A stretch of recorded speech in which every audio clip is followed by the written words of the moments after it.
एक गांव था जहां सूरज की किरणें हर सुबह फूलों को जगाती थीं और हवा में मीठी खुशबू घुल जाती थी।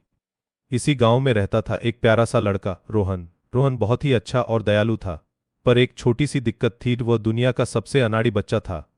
वह अक्सर कहीं न कहीं लड़खड़ा जाता, कुछ न कुछ गिरा देता, या अपने ही पैरों में उलझकर गिर पड़ता था। उसके कपड़ों पर कभी मिट्टी, कभी रस, तो कभी कुछ और लगा ही रहता था, जैसे उसके कपड़े खुद ही एक कहानी सुनाते हों। रोहन के पास एक तोता भी था, जिसका नाम था मिठू। मिठू कोई आम तोता नहीं था, वह रोहन से भी ज्यादा शरारती और बातूनी था। वह हर वो चीज दोहराता जो रोहन करता। रोहन लड़खड़ाता तो मिठू जोर से धम करके हंसता।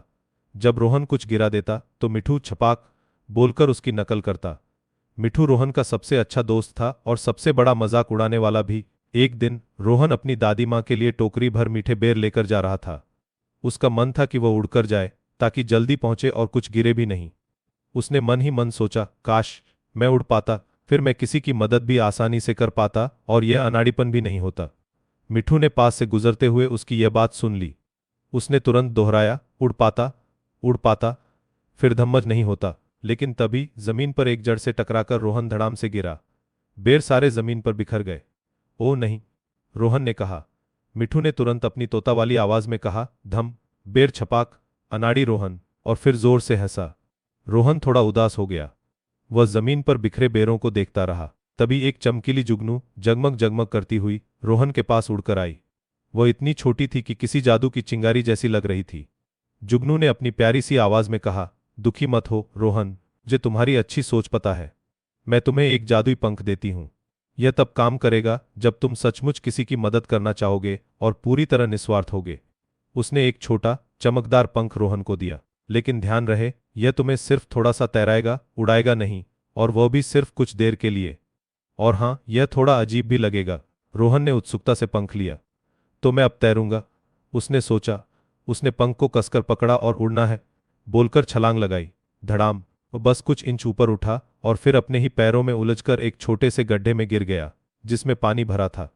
छपाक, मिठू चिल्लाया और जोर से हंसने लगा। रोहन सिर से पैर तक कीचड़ से सन गया। तो बिल्कुल मजेदार नहीं था। अगले दिन रोहन ने तय किया कि वह फिर से कोशिश करेगा। एक बिल्ली एक ऊंचे पेड़ पर फंसी हुई थी और म्याऊं म्याऊं कर रही थी। रोहन ने पंख पकड़ा, गहरी सांस ली और बिल्ली की तरफ देखा। मुझे बिल्ली की मदद करनी है, उसने सोचा। इस बार वह थोड़ा ज्यादा ऊपर उठा, लेकिन फिर भी सीधा नहीं। वह एक तरफ झुका हुआ था, जैसे कोई हवा में तैरने वाली लकड़ी हो। मिठू ने मजाकिया आवाज में कहा, टेढ़ा मेढ़ा उड़ो, टेढ़ा मेढ़ा। म्याऊं। रोहन किसी तरह बिल्ली तक पहुंचा और उसे नीचे उतारा, लेकिन खुद एक पत्तों के ढेर में गिर गया। एक और दिन एक छोटा बच्चा अपनी पतंग खो जाने पर रो रहा था। पतंग एक बहुत ऊंची छत पर अटक गई थी। रोहन ने पंख लिया और बच्चे की उदासी देखकर उसका दिल भर आया। मैं इस बच्चे की पतंग वापस लाऊंगा, उसने मन में दोहराया। इस बार वह थोड़ा स्थिर था, लेकिन अभी भी हवा में डगमगा रहा था, जैसे कोई हवा में डोलती हुई पतंग। मिठू उसके कंधे पर बैठकर चिल्लाया, पतंग, पतंग, पकड़ो, पकड़ो। रोहन ने धीरे से छत पर पहुंचकर पतंग ले ली और उसे बच्चे को वापस दे दिया। बच्चा खुशी से उछल पड़ा। धीरे धीरे रोहन को पता चला कि जब उसका मन सचमुच दूसरों की मदद करने में लगा होता, तो पंख ज्यादा अच्छे से काम करता। अब गांव के बच्चों के लिए स्कूल की भूली हुई टिफिन बॉक्स लाता, कभी किसी बूढ़ी औरत की गिरे हुए सामान उठाता, और कभी किसी के खेत से टूटी हुई बाट ठीक कर देता। बार वह थोड़ा अनाड़ी होता, लेकिन उसका काम हो जाता।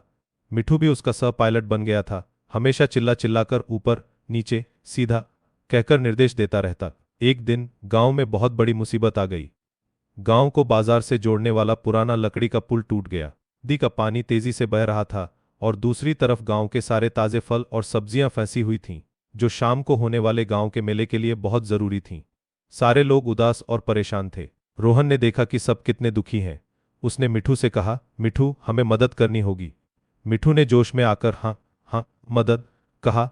रोहन ने अपना जादुई पंख निकाला। उसने गांव वालों से कहा, मैं कोशिश करता हूं।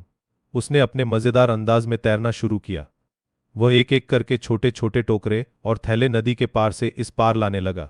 वह हवा में कभी दाएं कभी बाएं झूलता, कभी चक्कर लगाता, और मिठू उसके कंधे पर बैठकर धीरे तेजी से वाह चिल्लाता रहता। यह एक मजेदार और रोमांचक नजारा था। कुछ ही घंटों में रोहन और मिठू ने सारे सामान को सुरक्षित इस पार पहुंचा दिया।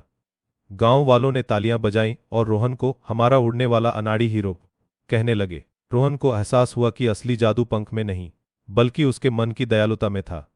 उसे अब पंख की उतनी जरूरत नहीं थी, क्योंकि उसका दिल ही उसे दूसरों की मदद करने की शक्ति देता था।